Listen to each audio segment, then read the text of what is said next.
Before we get started, we just take a few minutes to just pray, and then we get into the session. I believe our guest is here. Good morning, sir. Okay. Father, we thank you for today. We give you glory. We give you praise. Thank you so much for the gift of life, for another opportunity to learn. Thank you for the African energy sector. Thank you for how far you brought us. Thank you for the resources you've blessed us with, both natural, human, and financial resources. Thank you for another opportunity to take a deep dive, particularly in the oil and gas space. And we pray for insight, we pray for understanding. This will not just be typical virtual session where we hear and then go back. But we trust you that Lord, today's session will inspire ideas, will break off mindsets, will open our eyes to new opportunities, and more importantly, we are developing to be all you want us to be within the energy sector. Once again, Lord, we give you praise, we give you thanks. In Jesus' name, we have prayed. Amen. All right. Before we get into the session for today, I will just read out the profile of our speaker.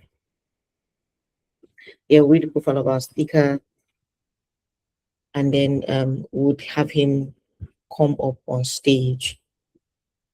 We'll have him come up on stage. Okay.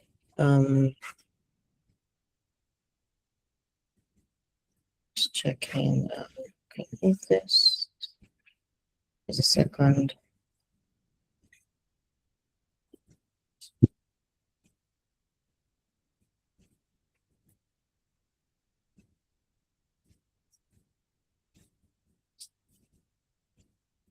I think I was the one sharing. Just a second. Let me get the slideshow.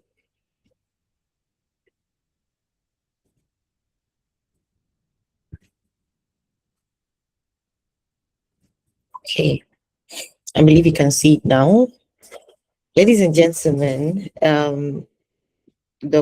Ayodele Oni is a partner and chair of Bloomfield LP's Energy and Natural Resources Practice Group, where he continues to provide excellent and commercially savvy legal solutions in connection with electricity, oil and gas, projects, financing, acquisitions, and restructuring. He has a knack for creating ingenious and effective strategies to ensure the success of transaction. That's one I can say that very boldly. I've worked with him before. He currently serves as a board member of the Tetracro Energy Group, a major player in the African energy sector. Mr. Ayodele is an active leading voice and thought leader in the development of many transformative policy changes in Nigeria, especially in the energy, oil, and gas sector. He has been involved in several energy transactions, including divestment deals, marginal fuel transaction, power sector, and major deals like the AKK and Optimera project. He also advised of midstream, downstream energy deals, and he has also advised on aspects of the financing for rehabilitation of NNPC Kaduna Warri refineries. He is a recognized lawyer and has been recognized as being in a league of his own. Interesting, by the internationally renowned directory, Who's and Who's Legal, and has been ranked among the world leading lawyers in the Chambers and Partners and the Legal 500. He teaches energy policy at the Energy Center of Petroleum Energy Economics at Law, University of Ibadan, and is the author of leading energy texts. I'm sure we know all of his books. Like, by the way, sir, please, as we are on the call, if you could send us a link on how to get a book so we can also just put it out. He has a couple of books that are really, really good, like one of its kind. You hardly find such books, within the energy sector. And he's one expert that I found to be very versatile. Like for me now, I know my strong point is power and infrastructure, but he's versatile both in energy, oil and gas, power, like name it. And he's someone I respect and honor so much. Thank you so much, sir, for making our time despite your very, very tight schedule. We do not take it for granted. And so, ladies and gentlemen, with your emojis, right, let's welcome Dr. Ayodele Oni. Thank you, sir. Thank you very much for having me. I hope you can hear me. Thank you so much. I appreciate it. Thank you for the opportunity. So I don't know if I'll be the one projecting my slide or if it's someone there. I just want to be sure what's preferred. Do you want me Wait, to project yeah, my? I tried it yesterday. I think. yes.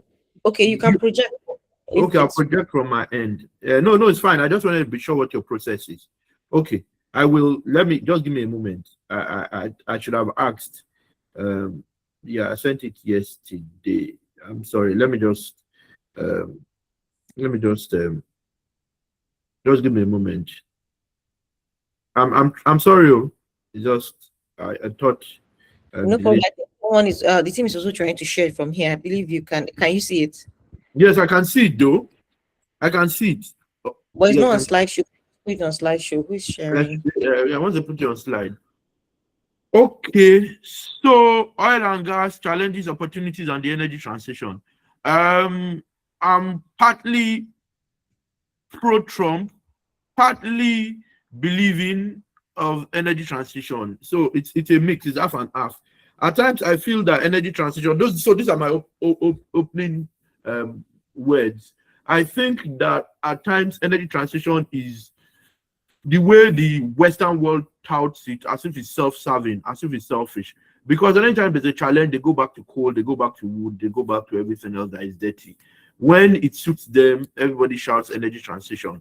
Now, oil and gas, as far as I'm concerned, will continue to play a critical role, and it will be a situation where partly oil and gas, partly um, non-carbon energy sources, right? So the idea behind energy transition is for us to transition from carbon sources to decarbonized sources. Now, on that way, recall, we as Nigerians consider gas as the energy transition bus stop, right? When you're going to your house, particularly if you go via public transport, you will stop at the bus stop and then walk to your house. So the house is when we get decarbonized, that bus stop is gas.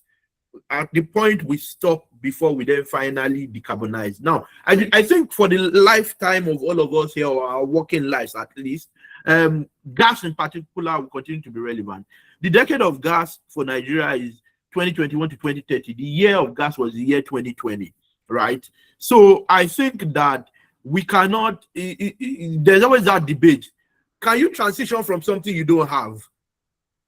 Do we really have energy? Now, don't scream, because I know what you're thinking. You're saying Nigeria does have more gas than power. And we have, I think the last time they checked, 100 and was it 123? I think before it was 108, then it's increased trillion cubic feet, right? It's increased for the 108, 109 trillion cubic feet. So when I say do we have energy, I do not mean do we have oil and gas in the ground. If you want to have energy, it must be that you can use that thing. Gas is useless if you just have it in the ground. If you don't have pipelines, if you don't have infrastructure, if you don't have processing plants, if you do not have virtual pipelines, you don't have energy, even though you have gas. All what you have is you have gas. Now, if you flip the switch in your house, does light always come on? So if we say we're transitioning and we don't have that thing, you can't transition from something you don't have. So the debate for me in Nigeria is there's that dilemma. Some would say it's even a trilemma. Do we have enough energy, usable energy, before we then talk about transitioning? So the Nigerian strategy for me should be both. Develop our gas infrastructure, which the government is doing. To be honest, this government has done quite a bit, right? I'm neither for nor against the government, but I'd say if I think they are doing badly, in my view, I'll state my views, right, politely. If I think they are doing well, I think from an energy policy standpoint, they've improved, and it's not just this government, to be fair.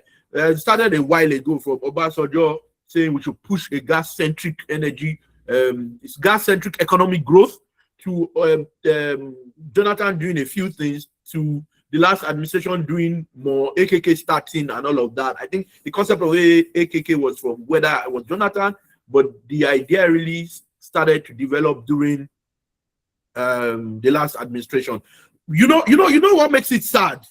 You know what makes it sad?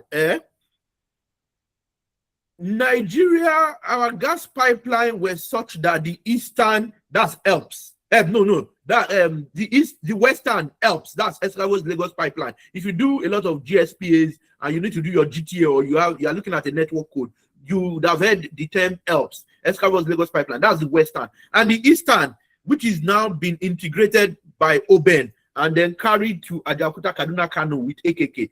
Before, both of them were not integrated. Eastern was on its own, Western on its own. Eastern is majorly where we have oil and gas being produced, but you then have industries in Western. So that it was almost impossible to move gas from the Eastern to the Western. Eastern gas is produced, Western where you need gas, but you cannot move it. Until now, they integrated the Oben, they use Oben to integrate the Eastern and Western so that they are now interconnected, and they use AKK to move it. So Nigeria also, those are just my opening words, so that you know that don't just join the Western world to say energy transition if you do not have energy you are transiting from. So first, two things I would say, and I think are critical: energy addition and just transition, right? Imagine us saying, oh, we're capping in all our gas, we want to transition, we're going to suffer, we're going to be in big trouble.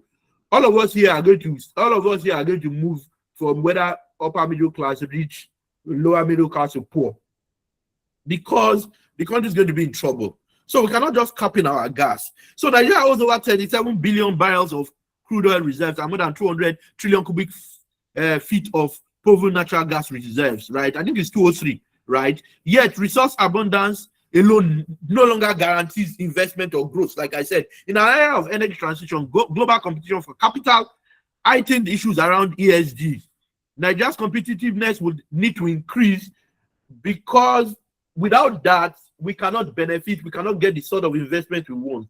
And you need legal, fiscal, and regulatory frameworks to be strong for you to achieve that, right? Oil and gas sector is being reshaped by ESG obligations, climate finance, carbon markets, energy security, right? For lawyers already, even before going far, this is the way, particularly for energy lawyers. I always tell people, I am an energy lawyer, not an oil and gas lawyer. So I know oil and gas a lot. I know power a lot. I know infrastructure reasonably well. I know financing very well. So I do a lot of financing for infrastructure projects. I'm usually on the borrower side, not so many times on the lender side. So now there's a shift. I think every 30 years the world changes. 2020 of COVID was when the world changed again, and you begin to hear more. Of course, there were always conversations around artificial intelligence, but it accelerated, right? Meta, all of those guys have accelerated it between 2020. Another drastic change is probably in 2030, right? 2050 rather, right? So you had the 2000, you had 1970, you had the 2000, you had the 2020, or you had just before. So every 20-30 years, actually, the world changes, right? Can Nigeria grow its oil and gas value while preparing for a lower carbon future? Now, first thing, I always tell people that people mix up. So when you have the energy transition conversation, people will start from net zero. Many people confuse net zero with the end of energy transition, meaning that the world has been decarbonized. And net zero just means that the carbons that are emitted to the atmosphere and the carbons that are taken away at the same time are equal. 50 minus 50 equals 0. You understand? So if you are taking 50 million metric tons, so to speak, of carbons, you're emitting it. That means you have technology, carbon sequestration, carbon capture, all of that technology and everything else to take the same amount. Now, one way people are saying it can be done is first reduce the quantity itself that is going to the atmosphere. But I know countries like Australia are investing a lot of technology for taking carbon away from the atmosphere. So net zero does not mean there's zero emissions, though. People miss that. And that's another thing I want to say. And I'm not want to criticize younger people. I always believe in supporting them. But you know that Olodo pricing, I think we need to think about it well. People need to be thorough. Many times people know stuff on the surface. They don't dig deep. They don't understand the elements, the dynamics, do sufficient research. When they just say net zero, they just assume it's something and they take it long. No, net zero means what you emit and what you take are equal. So 50 minus 50 is 0. 1 million minus 1 million is 0. Whatever number. I was watching a documentary. Some guys were running, they were on a truck, and the truck was running at 80 kilometers per hour. And then there was a seat that would just push the person out, and the person won't fall because that speed with which the person landed and the speed with which the truck was going was equal, 80, and the person would just stay on the floor. Unlike if there's a difference in the speed, that difference will make the person fall, right? So that's what net zero is. What you send to the atmosphere and what you are able to capture. You can read an article I wrote. This is 3 years now of Jagaban. I think poisoned the poor church right and the poisoned Holy Communion. Now I try to explain. I'm a Christian, so I wouldn't denigrate the church. So I try to explain and say what I meant, right? So the answer is not found in slogans. It depends on infrastructure. So can we grow our oil and gas while preparing for a lower carbon future? Yes, we can. Because if you have infrastructure, governance, finance, and those are the things we should all be thinking about as lawyers. Infrastructure law, particularly those that relate to even AI, the sync between AI and energy. You know that for AI, for crypto mining and all of those things, you require substantial energy. I've had to advise one of the major gas companies, not Tetraco, where I'm a director. I've had to advise one of them on a GSA for a company looking to mine crypto. So it's energy intense. So there are opportunities for us, all of us here, for our working lives, 20, 30 years, whatever it is, 40 years, active working life. Energy transition, energy is critical. The more you need to pay more attention and know how things are moving. What you should pay more attention to: market design, technology, finance, carbon markets, carbon trading, all of those issues. 6 movement for a practical leadership conversation. We need to know, we need to do a reality check. Where Nigeria stands today in oil, gas, and power, where are we? We're behind, right? We are behind. And part of the challenge we have is that there is a gap between brilliant policies and implementation. That gap is where the problem is. You have brilliant people with implementation, maybe okay, maybe not completely extremely brilliant. Part of what you can do that might make you seem brilliant is if you are, for example, doing policies for oil and gas, you ask the oil and gas companies, what are they suffering? What do they want? And if you make those into policies, you sound very smart, right? Or you ask experts, what are they seeing when they advise on transactions that is making things difficult? There's something they call IDEC, Import Duty Exemption Certificate. If you are doing gas projects, LNG, CNG, whatever, you can get it for your client, and they pay 0 customs duty, right? Save that they pay 5% surcharge too. And I do it, right? Maybe I should also let you know in case you have a client and we can do a profit share. Part of what I believe is in making money, you do deals, right? If you bring me work, I give you a commission, I give you a finder's fee. Right, so I do IDEC, Import Duty Exemption Certificate. Even for I have an EV, and I was able to get an IDEC, and it's a really relatively expensive EV. So that IDEC was worth almost 50 million as custom. What I'd have paid as custom duty, right? So you can get IDEC, but in the papers there's IDEC, but in reality it's very difficult to get, right? I understand Olaniwun is one of the main guys do also maybe doing it. Right, maybe they say they even have people coming at the Ministry of Finance. You hear those kind of interesting things about the firm. So maybe they're in charge of everything. I don't know, but I do IDEC. Challenge security, funding. Oh, someone want to say something? And I do, okay. Is it at the end people can ask questions or can they interrupt? I'm fine anyway. Oh, no. It's at the end. I was just laughing at what you said. That's fine. Okay. It's at the end. Okay, so what are the challenges? Security, funding, infrastructure, regulation, communities. We miss something. Financing. Financing is critical. Financing is critical because we rely a lot on the Western world for financing, for cheap financing. I was in a board meeting and we're talking about financing, right? And we said a few things. I've left that because financing remains a challenge. It's expensive getting financing here. Even 22% is expensive. Speak much less of 33. At times it stands at 33% for financing, right? And when you want to get government financing, you know the issues related to those, right? We don't need to say it with all of our mouth.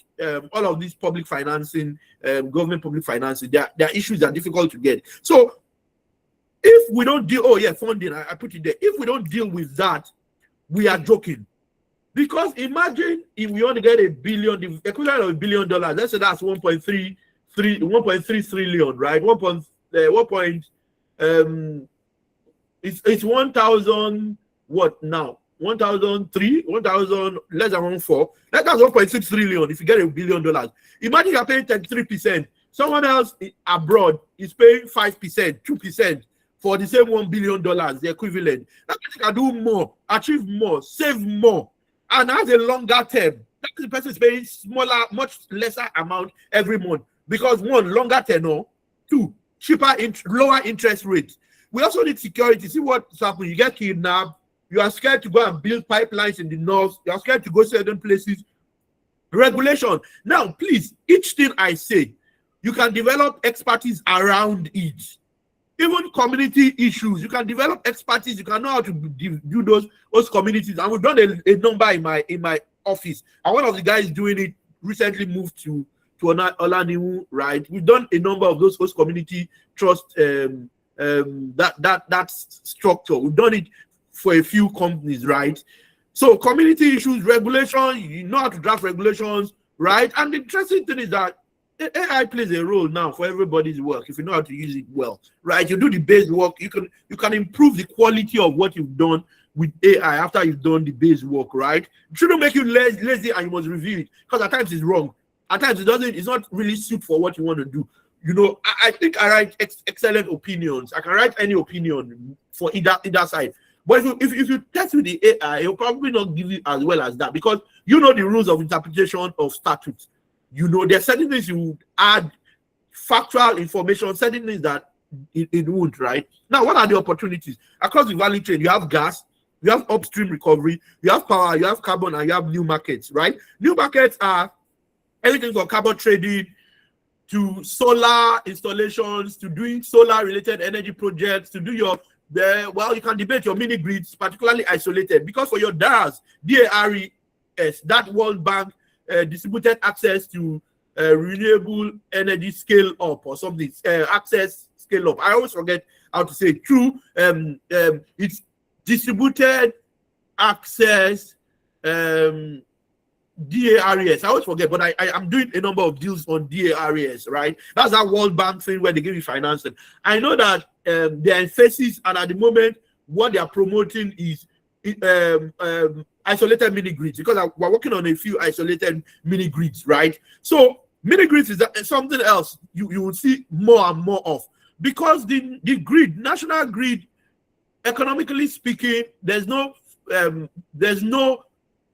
economic basis to expanding into certain areas. So it will be distributed energy, like it will be distributed energy, right? Decentralized distributed energy. And most decentralized distributed energy are through renewable energy means, like solar, right? And you see the new net billing concept where you can sell power to the grid and can also improve the financials, the economic model or the financial model for doing some of your projects, right? Where you buy, of course, the price of buying is higher, the price of selling is lower, because for your buying, you have to take into consideration at times distribution cost, gas, and all of that. But you are only merely doing a Genco kind of thing. That's why the price for selling is lower. So you still make money when you net off what you buy. That's net billing regulations. When you come, and I wrote a very interesting article that breaks it down. A lot of people found it interesting in some of the WhatsApp group I am in. If you Google my name plus net billing NERC, you probably find it, right? Yeah, so opportunities, gas, upstream, recovery, power, carbon, new market. That's the opportunities I see for lawyers, right? Opportunities for Nigeria. Every time you hear opportunities for Nigeria, those are opportunities for lawyers too. What net zero changes? For example, there are a few laws being drafted, there are a few things. Lagos State is doing a few. I am working on a few, and I know Chineye's team is working on a few. If she doesn't say so, right? There are a few initiatives that Lagos State is doing, new laws, new regulations, new templates, right? I'm sure Chineye knows what I'm talking about when I say templates. So don't worry, I know what's happening in the market. I know who's doing what. So in transition, what net zero changes and what it does not change, right? So net zero, like I said, does not mean we are decarbonized. It means that like I explained, carbon going into the atmosphere or so to speak, and what's taken out is zero, right? When you do the when you net off. And the opportunity is there too. Because as we transition, there'll be policy conversations, there'll be people writing. And I'll tell you a quick story. For 10 years, and consistency is something many of us need to take into consideration, right? Let me say it that way. For 10 years, I wrote in Business Day for the first 5 years, I wrote every 2 weeks. From the 6th year, I was getting a bit tired. I was writing every month. And in year 3 or 4, I think my wife was going to go give birth in a particular country. And I had some monies. I mean, I worked in a firm where they pay reasonably well, but when you convert your naira to dollars, it's always still a challenge, right? Please switch off the AC so that it doesn't. It's still a challenge, right? When you convert your naira to dollars. And I got a message from one of the IOCs saying that I'd written an article previously, and they had an issue relating to that article that they wanted me to write an expert opinion for them. I thought it was fraud. But I looked at the email, it looked correct. Because the name of the company .com, there was nothing in between. It was a person's name, the name of the company .com. I said, okay, I replied, I wrote the opinion, and they told me to go to a particular bank in that country, that they would have sent something and showed them my ID. Guys, I got ×4 of what I needed to make up the monies for my wife to deliver, pay hospital bills, accommodation in that year, right? But I've been writing for 3-4 years. But it was in year 4 that I saw value from it. So writing, even this transition thing, if you start writing, someone's going to notice you. I was at Aso Rock when 2024, early 2024. And someone told me, though, oh, Dr. Ono, someone very interesting article you wrote. Your article got to the villa. I was like, oh, okay, interesting. One of the presidential aides on energy. Told me that we saw your very interesting article. It did get to us here, and we found it very interesting and useful. You never know where article goes. And I've seen people who see me on the road and say, "Oh, Dr. Oni, that your book is excellent." That was the first book that I read when I was going to do my first power book. Anytime we're debating anything in the office, even some partners say, "Go and bring Ayodele's book or Dr. Oni's book." So writing is something I think we should all cultivate. It's useful. It's just something by the way, right? And please buy my books. Buy my books. I'll give a 40% discount to everyone here. You can get my number from Mrs. Ajayi, right? Yes, I was going to add, sir, just a quick one before you go on. We actually have a lot of non-lawyers on the call as well. Oh, it's useful for non-lawyers too. Yes, actually. yes, it makes full. Yes, thank you. Thank you. It's very useful for non-lawyers. You see a lot of useful information. Even if you want to negotiate with a commercial person, you want to negotiate transactions, PPAs, your GSAs, what you should know, what sort of business you can do. There's a lot you'd find useful. And because I worked with the Governors Forum to develop some toolkit on how states can start their own electricity market, I put some of my learnings. I led the team. I led aspects of that deal, actually. So I was quite ingrained, and I did see a few things I put in also in the book, particularly the later books. I've written 6 books. 1 is out of print, 5 are still available, but the last 2 covering gas and petroleum, and the one covering and the PIA, and the one covering the Electricity Act and gas, natural gas and oil they really are good. Anyone who reads it will find them very useful. Now, how should professionals? No, please, still that slide. How should professionals respond? It's leadership, right? It's strategy and execution, and I always say that that's where we fail. We have brilliant policies, but we fail with implementation. So maybe more lawyers, more people at GPA should go into government, should be special advisors, right? Should be guys who would implement some of these things we say, right? So what's the playbook? Practical, legal, commercial, and governance actions. So lawyers always play a role. I tell people that, that if you look at policies by themselves are not justiciable, they are not enforceable. Because if you also look at the Constitution, fundamental objective and directive principle of state policy, it says specifically that it's not justiciable, right? You can't go to court. So policies only become enforceable when they are made into law. I always say that laws are the vehicles for implementing policies. Listen to that again. Laws are the vehicles for implementing policies. Implementing and enforcing policies. You need that vehicle. Otherwise, it's just a policy. Next slide. Thank you. Next slide now. Next slide. Okay, yeah.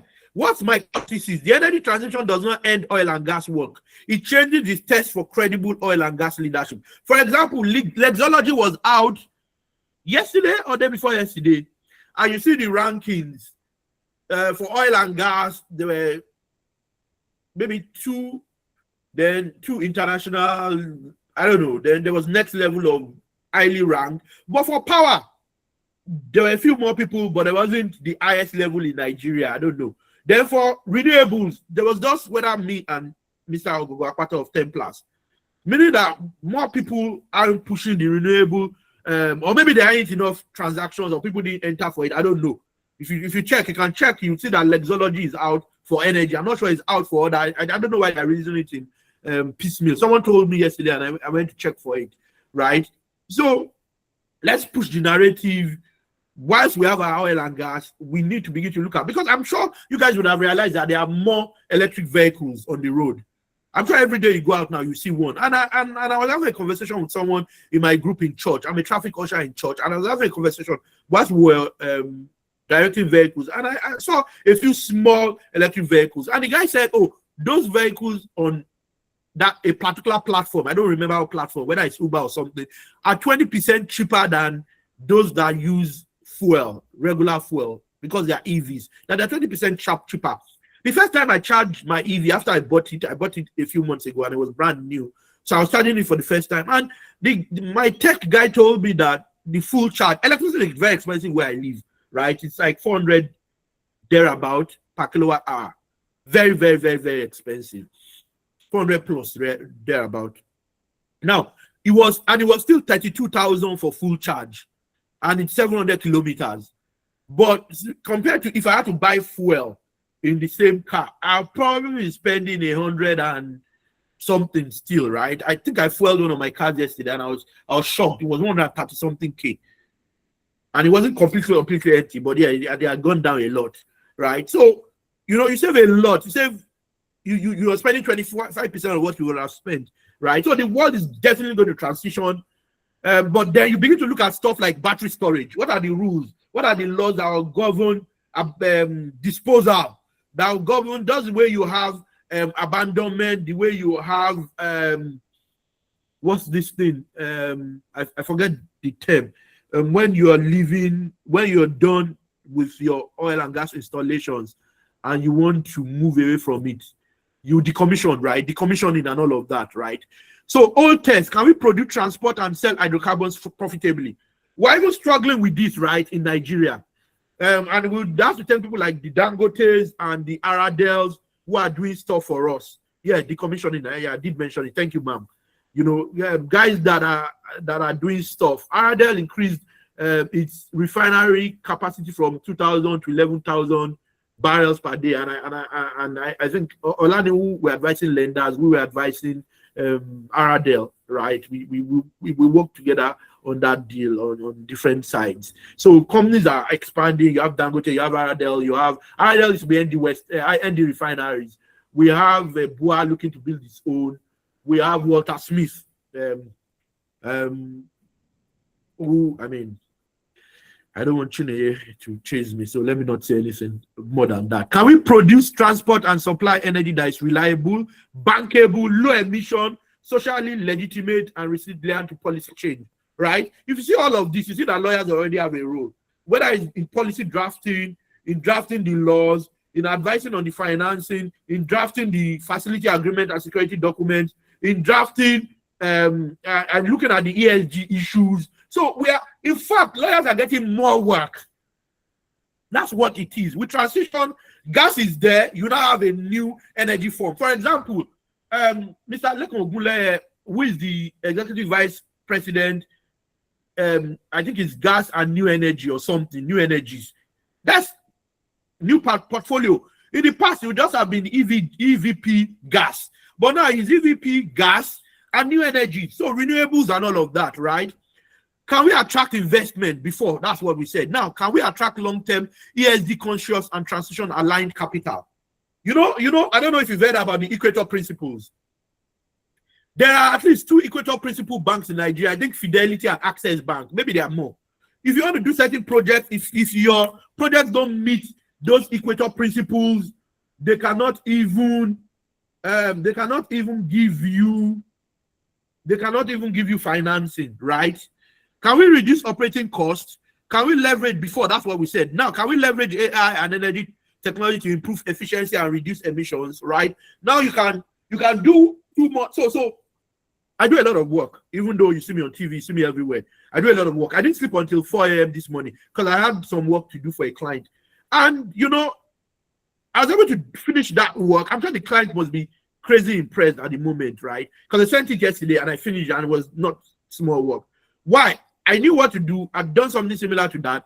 Now add AI, it just accelerated what I was doing. So something that took me 3 days, I was able to do it in a few hours, right? And same for energy.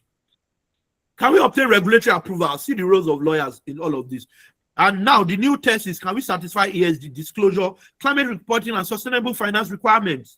Right? This is what we should all, because in 5 years' time, it's those who start the race early that are the leaders.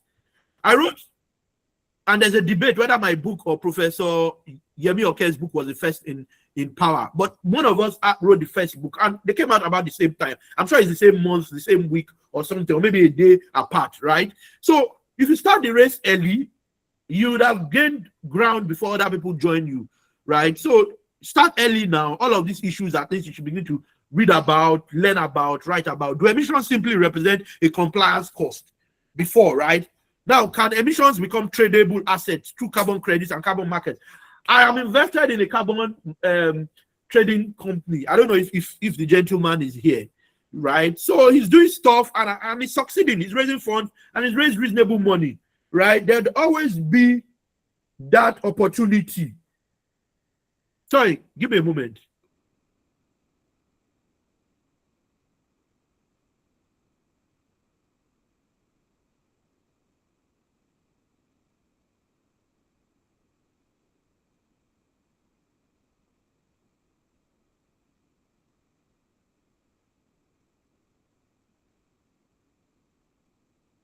True, there are a lot of non-lawyers, so the opportunity should speak to non-lawyers actually also. But if you look at it, so whether you're an economist, whether you negotiate contracts, all of these play a role because your analysis, you develop models. Your analysis will no longer take into consideration only what we looked at before. If you are developing your model, your financial model now, you'll be looking at ESG issues, right? You'll be looking at the conversation around bankability has changed. If you're a petroleum engineer, if you're an engineer, you'll be looking at issues around emissions, lower emissions. Is it socially legitimate, right? How do we develop this, right? I need retraining. Do I train ahead and then become a trainer to other people who want to convert their vehicles to CNG, or who want to now, because now for EVs, you need new types of mechanics, right? You need new types of engineers. My school, where I did my LLM, University of Calgary, I think they stopped doing petroleum engineering because of the transition, right? They stopped doing petroleum engineering, and I hope I'm right. You can Google it, but I think they stopped at some point. So whether you're a trader, now you have new types of traders. Before in the bank, when we had traders, it was a particular narrow asset class. Now you have carbon trading. You have carbon markets, So whether you're a trader, you're a businessman, you have new business modes. There are businesses now looking to expand beyond the traditional hydrocarbons, gas, whatever. They're looking to do like Oando. Oando is doing a lot of renewables, a lot of decarbonized energy business now. So across the value chain, from businessman to whatever else you could be, economist, lawyer, engineer, the conversation is changing. Nigeria's oil and gas snapshot. The sector is still central to revenue, energy security, and industrial development. June 2026, crude oil output, the highest since April 2020. It was above the 1.5 million barrels per day OPEC quota. Then June 2026, crude plus condensate production was 1.735 million barrels per day. Approximate total gas production is 2.706 trillion standard cubic feet. Approximate gas flared was gas flare compared to 2025, the reduction, right? I think that approximately gas flared in 2025. Yeah. Recent production recovery. You can look at all of this. Next slide. Gas utilization is only 8%. So it means that we still flare about 7.5. It sounds small, but when you look at the sheer volume, is substantial. 500 million standard cubic feet. 500 million is what we flare per day. It's almost 8%, right? Why associated gas matters. Now, one thing is that Nigeria has, and now we're speaking about the gas narrative, right? Why? We are still a gas country, even as we transition. Transition is not going to catch up with gas in 10, 20, 30 years, right? Also because there's a lot of boom and bust in the world. COVID sent us back when we were having a transition conversation. I remember, for the world to transition, there's a particular, and I don't remember the number that we must spend every year, and the world is short of spending that amount. So we are going to transition, but it's slower. The only thing you see a lot now is people are buying a lot of solar panels, and that's not the transition, right? That's just a small, very small part of it. Because even if you look at our own transmission plan, there's cooking, there's transportation, so it's a broad class, right? In 2025, associated gas accounted for roughly 53.8% of Nigeria's gas production. When facilities, pipelines, or off-takers are missing, associated gas is more exposed to flaring because oil production may continue. Remember, in the process of producing oil, you usually then flare because a lot of Nigeria's oil has in association gas, whether as a gas cap, whether as gas mixed in that liquid. So we have a lot of associated gas. We have, I think it's 48-52%, almost 50-50, 48-52%. Non-associated energy and associated gas is 48-52. The gas value chain only works when each link is financeable, right?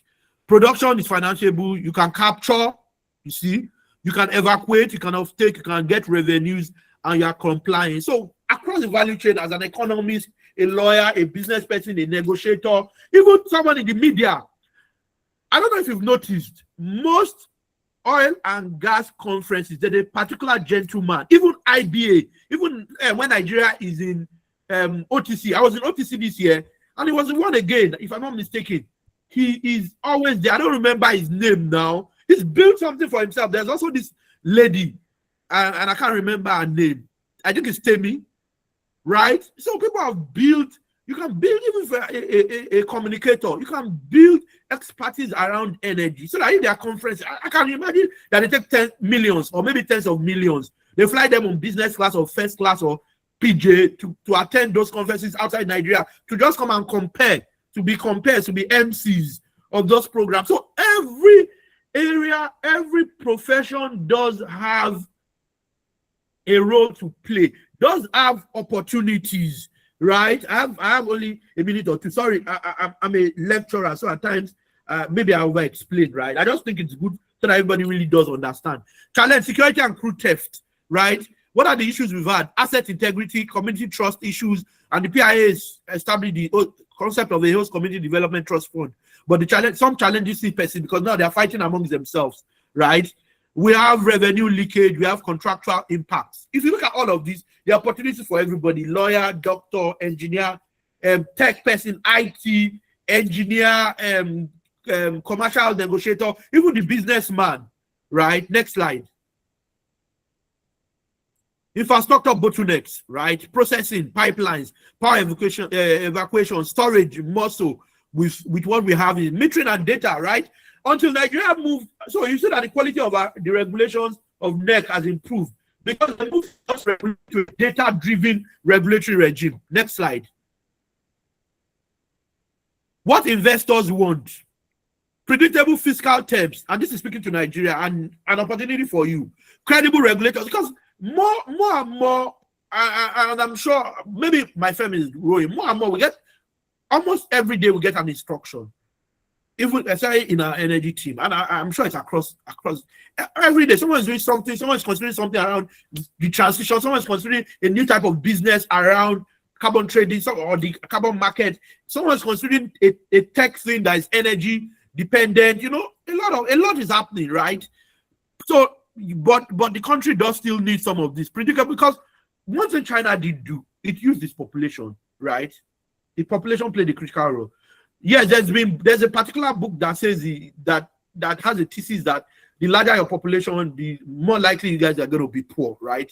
And I think it was Malamel Rufa that recommended that book to me. I'll look for the name again, because I've done some work for him in the past when he was supposed to be the minister for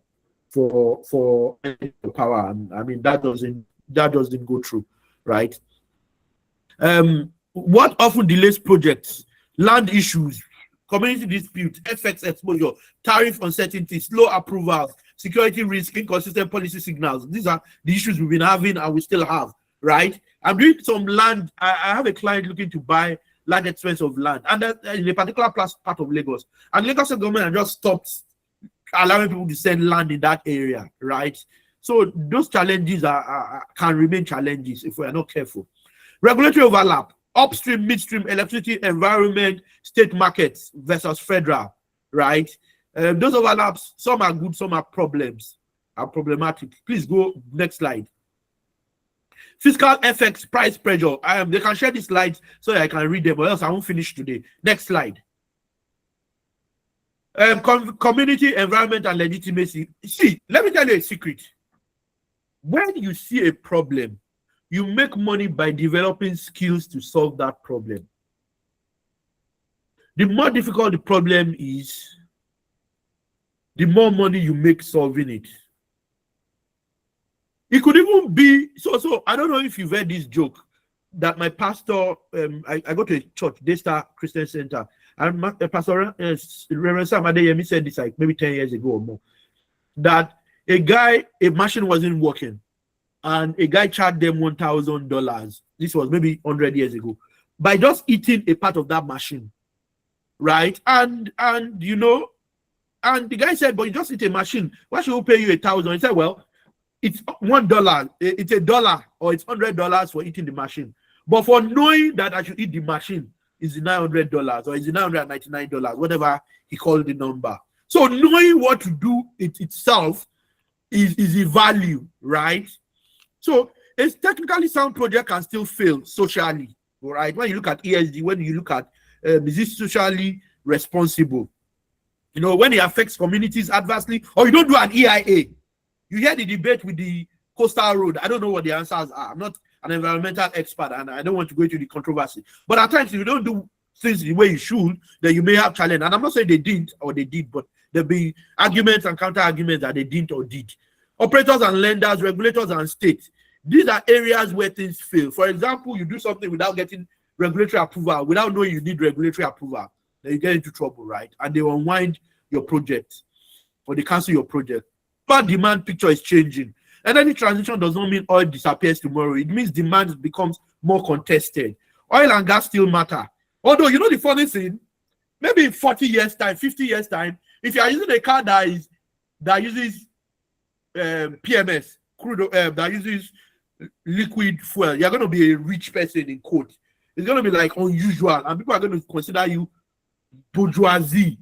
Right, I lived in a particular country, and it's not a big deal. I lived in Canada for 7.5 years, right? At some point, and I went to someone's house with a group of people, and the person was using gas cooker, and I was like, "Wow, you must be really rich." And they went on and on and on and on because everybody uses typically an electric cooker, right? So for you to be using a gas cooker is just unusual, right? Everything else is gas, of course, because gas pipelines have been built forever. They pass through under the ground. Everybody has for eating. Everybody uses gas for eating. So eating, Heating, not Eating.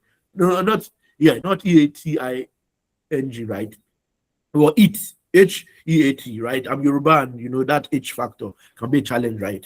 But the rules are changing. Capital buyers and regulators increasingly ask about emissions intensity, methane flaring, ESG disclosures, carbon cost, and supply chain. Even I am doing stuff on this. I know quite a bit, but I'm even learning, right? I was talking about the energy trilemma. We're debating security versus affordability and sustainability, right? Energy security versus energy affordability versus sustainability in the long run. I'm always for availability first, right? Security first to attract investors. The more investors you have, the more competition you're likely to have, and the more affordable and sustainable it becomes. Because people are going to look for new technology to make it cheaper, to be able to do it at scale, right? It's scale that makes people rich. If you are selling a type A product, a generic product, it's scale that makes you rich. It's selling volumes. Unit price is margins are small, but the volumes are large. That's how you make money, right? Next slide. The opportunity is bigger than more production. It's value chain expansion, upstream recovery, transition services, whatever you are. There are transition services, new energy systems, and the opportunities. Whether data centers. For the first time, I did a deal, an acquisition of the data center deal last year. Now I'm in conversations to do another deal for a divestment, right? I think the guys may need to raise money and they need to divest some of their equity. Gas-led industrialization is also a conversation. Petrochemicals, power, LPG, CNG, and I'm seeing quite a number of mini LNG projects. I'm seeing quite a number of CNG projects. All of those things are in the works, right? Next slide. Next slide. Okay. Yeah, next slide. This is, you can look at this. So these are the opportunities. You see, gas as a transition platform, right? Gas to power, LPG, clean cooking programs to reduce biomass and kerosene use, CNG for transportation, fertilizer, petrochemical, industrial feedstock. And across this, you're either advising, writing, building it for them, even doing the business yourself, financing them, advising the financiers. There's a lot. Developing the financial model, even writing the that thing you'd write prior to your business, business plan, yes, the business plan, the business model, right? People, that's even a task you can take on. Next. Turning waste into power, LPG industry and carbon value. 28 companies were granted under the gas flare commercialization program, right? I started by advising 5, 2 dropped off, 2 seemed serious, the third didn't seem serious, then 1 dropped, it's just been, and all of this information are areas where you can plug in, and you find my books useful, actually. And for today alone, anyone who wants to buy today, I'd give a 40% discount on every book. CND for transport. I even did do a segment on businesses you can do and how you can do those businesses in one of both books. I'll call you back. I'm in class. So you have CNG for transport. And I went to Paris last year. I think I'll be to Paris again this year. But I noticed something. A lot of their large buses were using CNG, right? When I went to Copenhagen too last year, and a lot of their smaller vehicles, a lot of their regular sedans were EVs, but I think larger vehicles too were CNG, because I think size and some things make maybe EVs not that efficient for that size and scale, right? LPG and cooking gas. If you also go to a city like Calgary in Canada, you see a lot of CNG buses, trucks, right? Yeah. Next slide. So the opportunities everywhere is whether you see them, you perceive them, and you're willing to do the work.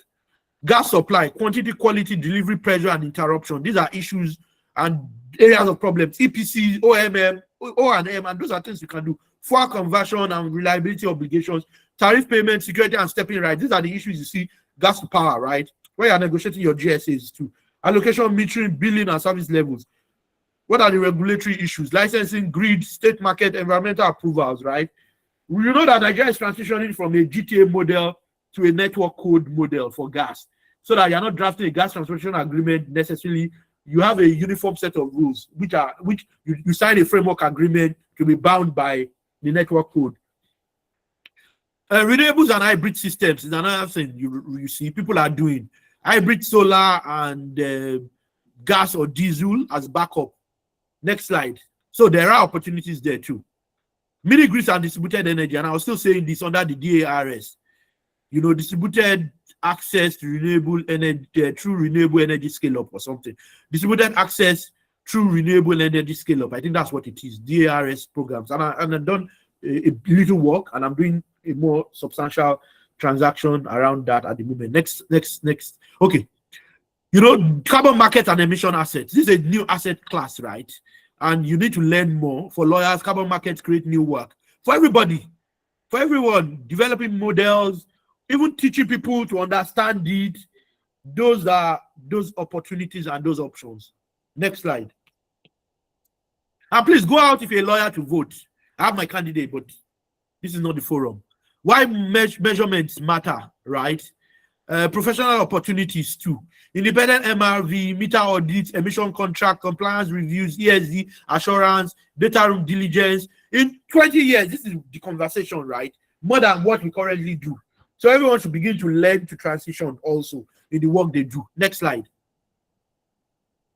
Green finance. I'm working on a green finance at the moment for a particular asset class, right? A particular type of asset. I'm working with someone else who is an economist and someone who has a CFA, right? I think that's a chartered financial analyst. So you can imagine. So for every area, for every of these, you would need an accountant, you need a lawyer, an engineer, an economist. So the opportunity is for all of us, so not just one person. Transition finance, all of those. Transition to grow Nigerian capacity, not simply import a new energy system. That's an important point, because they say by 2050, a large percentage, is it 50% or 80% of the workforce will be in Africa, and maybe 50% of that will be in Nigeria. Something quite ridiculous. I can't remember what the number is at the moment. Next slide. Next, okay. Nuclear infrastructure will create energy demand that ordinary supply arrangements cannot satisfy. Yeah, you know, so they're not merely buying electricity. The client is buying reliability. Contracts must allocate outage risk, redundancy obligations, power quality, cyber security, like you heard what happened with the NBA elections. Energy lawyers and engineers must understand the operating model. Everyone must understand the operating model so that you can benefit from it. Next slide. What the UK model shows. UK Contracts for Difference scheme is a government-backed support mechanism created under the Energy Act to encourage investment in low-carbon electricity generation. Eligible low-carbon generators receive revenue protection through a contractual strike price mechanism. The point is not copying the model, it's understanding why investors respond to predictable revenue, right? That's critical. So what's our takeaway? Strong policies and licenses are important, but investment follows predictable revenue, payment security, and commercial viability of the contract. Stable regulation, bankable power requires payment security and all of that. Next slide. Yeah, climate policy is becoming trade policy, right? So we need to take that into consideration for those who do trade policy and those sort of things. Next slide. Just transition is what I've said, right? Transition that closes carbon-intensive activity without alternative livelihood can deepen poverty, like I said before, and social conflict. In Nigeria, this is directly relevant to oil-producing communities, refinery towns, industrial workers, and consumers exposed to high energy costs. Next slide. So we must have a just transition. Framework is growing. The gap is implementation quality. Like I've always said. Next slide. Implementation is key. So the PIA is not only a petroleum reform strategy, it's a transition governance tool. You can look at the points there. Next slide. Electricity Act and state markets. Next slide. These are critical, right? It means that more and more people there can be more markets. You can have your federal wholesale market. You can have your state. I think, and people debate. Some people say you only have a federal wholesale market. I said no. You can have a federal wholesale market and a state wholesale and retail market. That's my own perspective. Next slide. So who funds projects? Which institutions? Those are questions, right? And if you have answers to those questions, you can make money.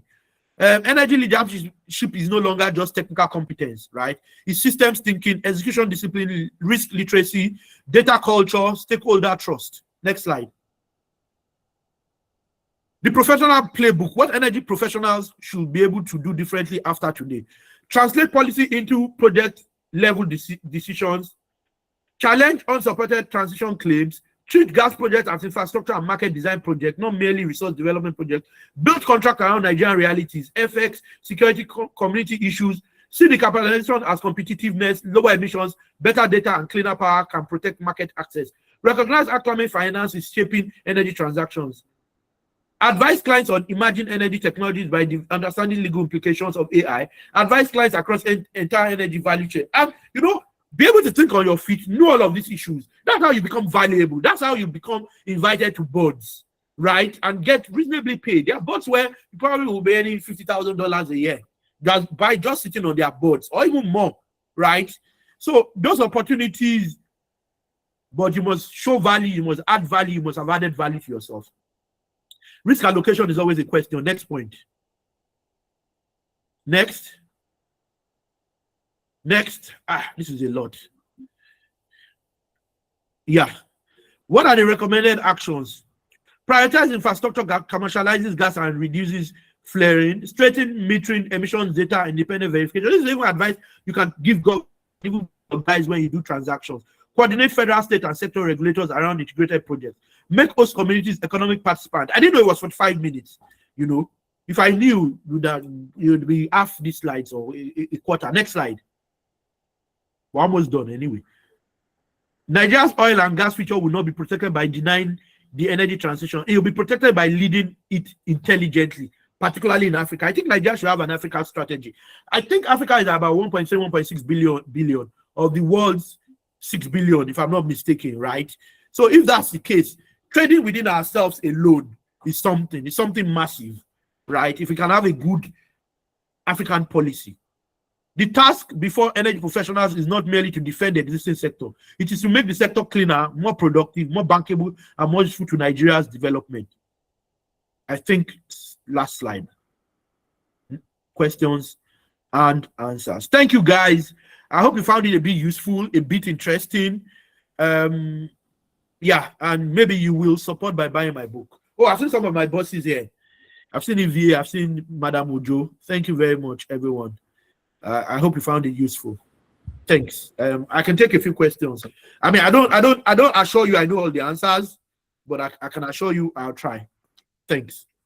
Thank you very much. Thank you so much, sir. It's been a very, very interesting session. And I think please let's put our questions in the comments section, and then yeah, and then we'll read it out. Or if you can ask it in 1 minute, then we can do that. But one of the things that stood out for me here is just understanding that there are opportunities, everyone. Like, he's listed a lot of things, and regardless of whatever role you play within the energy sector, you're even looking to play, there's something for you. Just pick. What I want to advise everyone, we have the slides shared. Take some time and just go through it and reflect, like we do, prayerfully reflect through it and say, where is my place here? What do I do? What can I be? What's the lowest hanging fruit? And don't tell me that money is your problem. Okay. So again, thank you so much, sir. Thank you so much. And he said something. The more difficult the problem is, the more money you earn solving it. Wow. All right. So Bolaji, let's have your question very quickly. Okay, thank you very much for the leadership of Gepa for this wonderful webinar, and I want to thank Dr. Ayodele as well. My question is this: though you've mentioned a whole lot of areas that can benefit, but I want to ask, for somebody like me who did not do anything related to energy, I did education all through. What is a low-hanging fruit, or which area do you think I can come in, or what are the probably courses I can do to fit in and take opportunity in what you have taught us today? Thank you. Sorry, sir. What did you say you studied? I did education. Okay. I studied education. Okay, yes. So you already have your answer. You can begin to write as you develop yourself too. You first need to take. So I tell people, for gas, the lowest hanging fruit is LPG, cooking gas. I have an LPG. I co-own LPG, a number of LPG plants. That's the lowest hanging fruit. But beyond gas, there's stuff around carbon markets, trading. There's stuff around even tech. There's stuff around educating people around those issues. If you can educate people around those issues, you already have. If you can educate people around those issues, you already. Sorry, give me a moment. So educate people on those creative things. Even you learn. Start by writing. start by bringing together a few people. Start by creating a platform where people can pay per read. In fact, I need support, and maybe I can get it from this group. I've written two. One is something a few people commissioned me to help do in relation to energy policy or something. I'm looking to reach a higher number of audiences online, right? Those are things you can do. If you consult for me, it's not going to be free, right? So if you have enough knowledge, you can put yourself out there by writing. The algorithms work, you know how APIs and all of those work for social media. It's a matter of time before people gravitate towards you and you can then teach them. You can have a series where you teach something, right? A part of it. If people want to learn more, they can click somewhere for a small fee. So there are ways to be creative in doing these things, and there are opportunities, you know, across the value chain. But I will not say leave something like gas completely. You know, you can teach, you can help people write their business plans, you can support them, you know, and then you can take it from there. And you can just look at this entire presentation and see areas where you can, where you think you can add value. Thank you. Yeah. Like I said, I don't know all the answers. I only try. All right. So how do you get my Thank you book? so much. You can get my number from Madam Tina, or I can give you now 080-5236-2480. If you send me a WhatsApp, I will get the guys. I have staff that what they do is stuff outside my legal business, law office business. They do books, they do whatever else. So I would either call you myself and I'll get it over to you, or I'll get them. But it ends midnight today. So I'll give you 40% on the prices of each book, just for today. Thank you. Yeah, I saw that question. That's why I answered. Please, ma'am, go on. Yes, please. And Gepa team, can you put this offer on the group so that those who missed the Call the number again. It's 080-5236-2480. 080-5236-2480. Yeah, that's it. Ruth has put it on. Thank you, Ruth. So, any other questions? Yes, I think we have one more question to go. Yes, Lolo, please go ahead.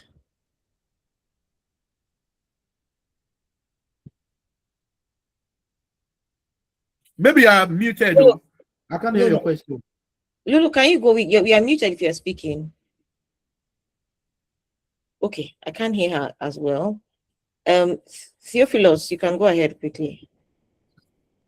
Okay, good morning, everyone. Thank you, Mr. Ayodele. It was a really inspiring section. And thank you, Ms. Sinye, for convening this event. It's a really nice one. Keep it up. And my question is, looking at the idea behind this net zero emission of it, like, is there any other idea that we can adopt from other countries as regards this energy transition period in Nigerian energy space?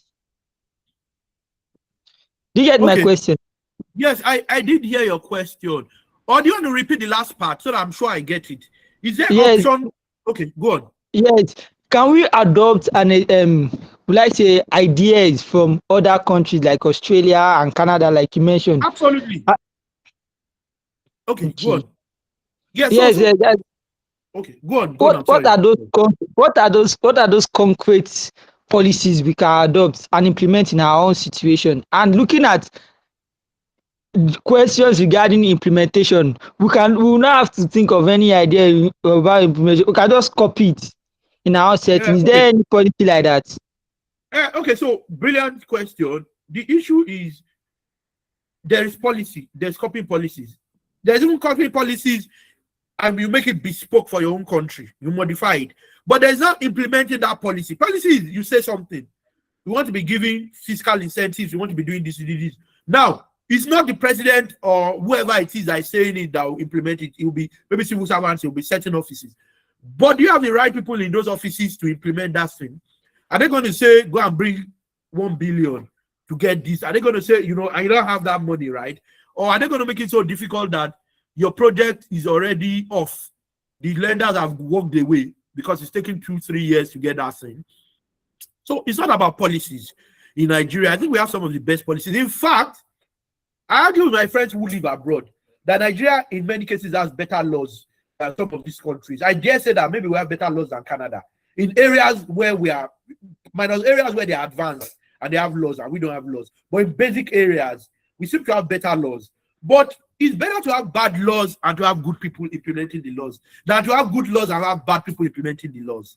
That's the challenge. It's implementation. We need to have right people at implementation. Now, if you want to copy what they've done in Australia and elsewhere, it will depend on what you want to copy. Some of them have laid more emphasis on technology, on supporting people who want to come and establish technology for transition, for net zero and all of that. Carbon capture technology, carbon sequestration technology. You know, there's incentives, there's fiscal incentives, there's tax, right?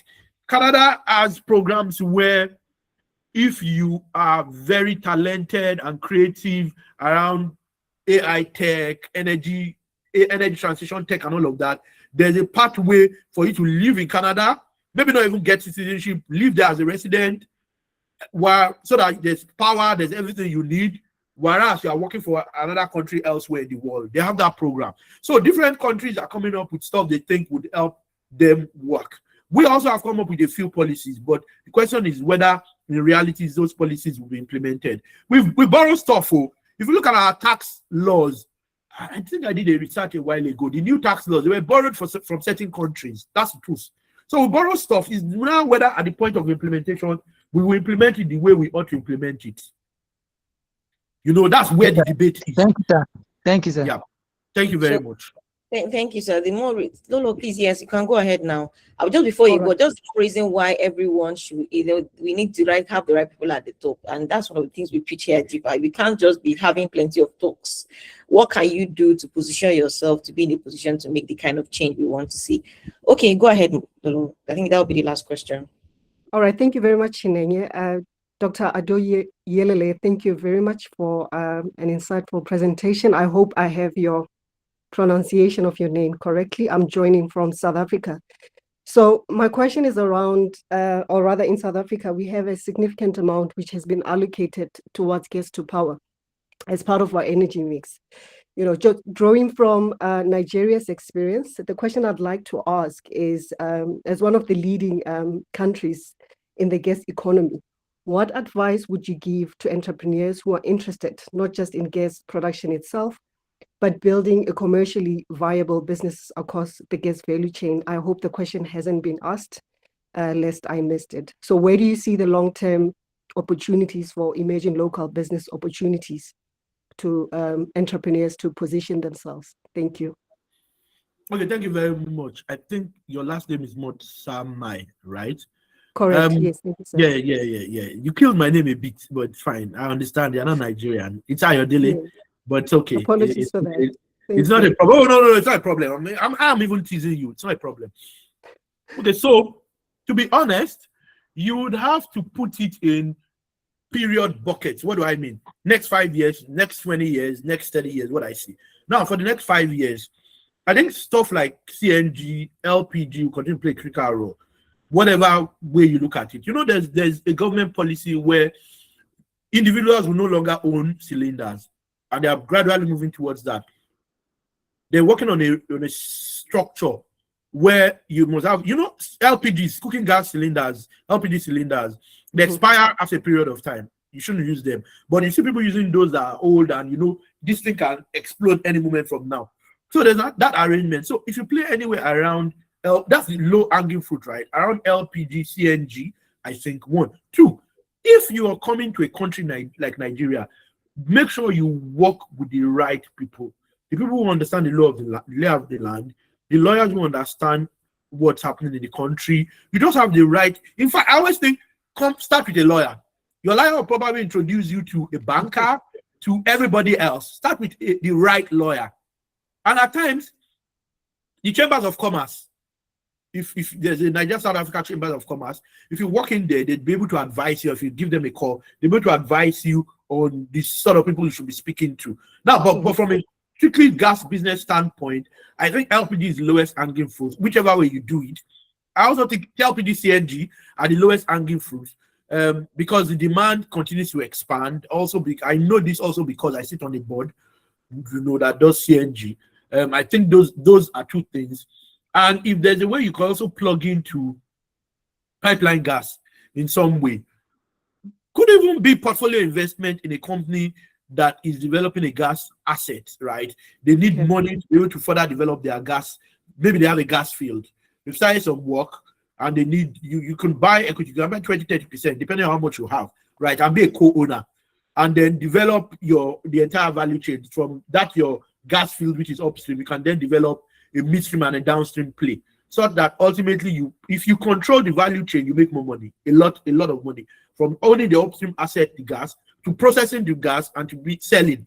More and more people are needing gas. A lot of these estates, like my estate, we have a 3 megawatt plant, if I'm not mistaken. 3 units of 1 megawatt each, right?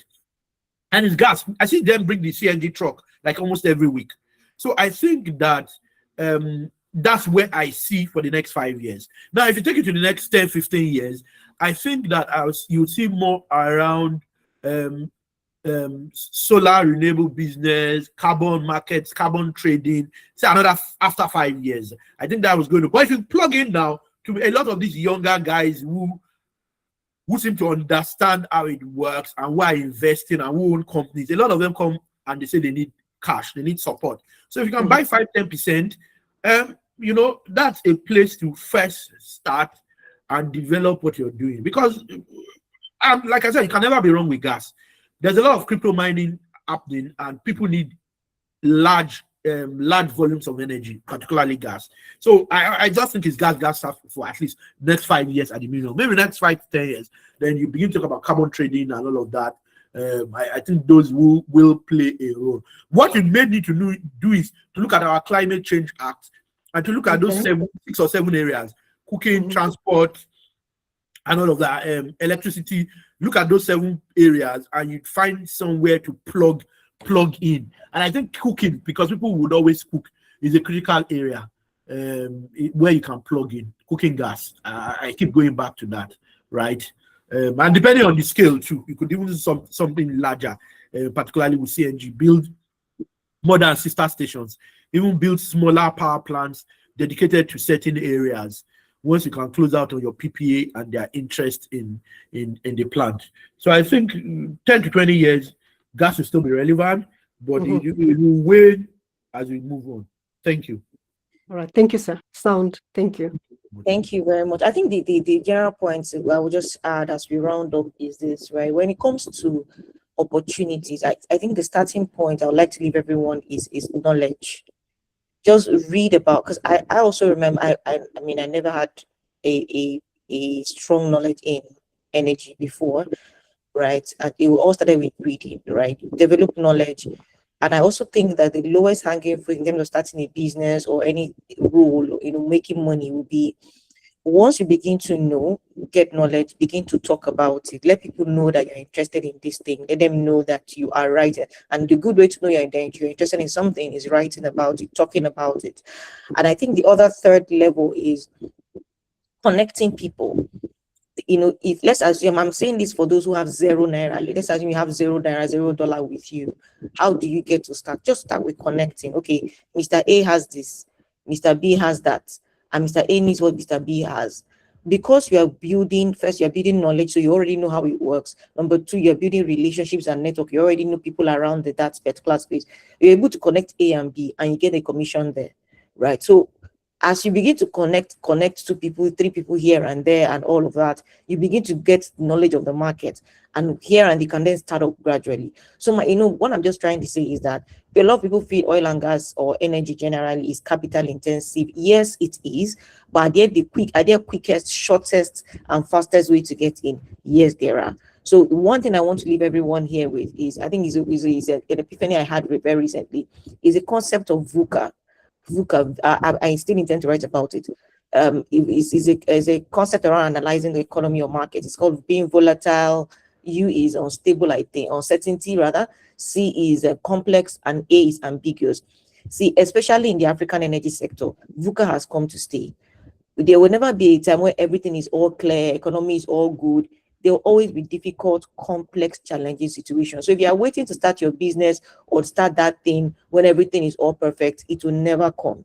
So our takeaway from this whole session should be: go back, sit down, what can I do? We need people to make change. We every week we gather to train ourselves on the right perspective, particularly from God's view. It will be a sheer waste if we hear all of this and still remain doing the small, little, tiny things at our place. So I challenge everyone, sit back, find where you can play. Don't tell me you don't know what to do. I'm sure you do know what to do from here. Okay, thank you so much, everyone. And yeah, I'm so grateful to have her. So let's just take our chance together and we'll be out of your way. Okay, so thank you, Olajumoke, for that. It's very apt. Yeah, so we're excellent men and women empowered by the Spirit of God to solve energy problems in Africa with the works of our hands. We provide creative solutions, produce witty inventions, and divine strategies that bring glory to God and advance His kingdom on earth. And I just felt to say something. The next one, please. You know who noticed that Dr. Oni said something? He said he is a traffic controller in his church. That stood out for me. I mean, you know, being a child of God and doing something great does not exempt you from service. It's so beautiful to hear that. You know, and we all just remember, just speaking on Olajumoke's point, that we are all nothing without God. So as we plan, as we do all the things that are achieving great height, let's still remember who we are, that we're subject to Him, His will, and His purpose. So together, let's take our pledge. I pledge to take 2 hours, 40 minutes, a tithe of my day in deep communion with God in prayer and the word. I pledge to be a person of integrity, standing for what is right wherever I find myself. I pledge to be bold about my faith in Jesus and to be a channel of His love everywhere I go. I pledge to be diligent and demonstrate excellence in everything my hands find to do. I pledge to stand strong in faith in the face of adversity and not give in to challenges until my victory comes. And finally, everyone, I pledge to promote the growth of Africa's energy sector and support the expansion of God's kingdom with the works of my hands. So everyone, I wish you all the best. Maybe we should have one sometime to just brainstorm on what you're all doing and see how we can. But please don't stay where you are. Okay. Have a great week and thank you, Miss Dr. Oni. We are so grateful to have you. Thank you very much for having me. I'm grateful. Enjoy the rest of your day, everyone, and a great week, everyone. Thank you so much.